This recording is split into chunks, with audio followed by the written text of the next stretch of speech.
BNP chairman Tarique Rahman বলেছেন, দেশের মানুষের ভাগ্যের উন্নয়ন একমাত্র বিএনপির হাতেই সম্ভব।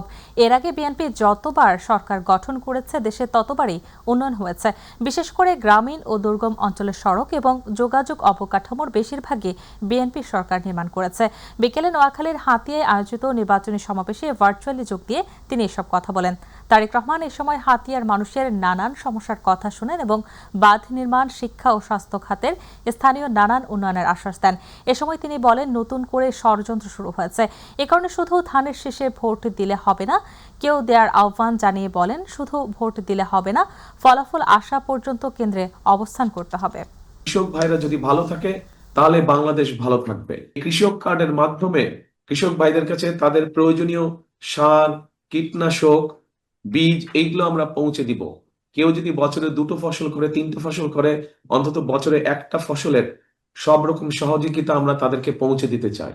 এইভাবে কৃষক ভাইদেরকে যদি আমরা সহযোগিতা করতে পারি, আমরা বিশ্বাস করি যে ধীরে ধীরে আগামী কয়েক বছরের মধ্যে বাংলাদেশের খেটে খাওয়া কৃষক ভাইরা যারা দিন রাত পরিশ্রম করে, তারা একটা শক্ত অর্থনৈতিক ভিত্তির উপরে দাঁড়াতে পারবে।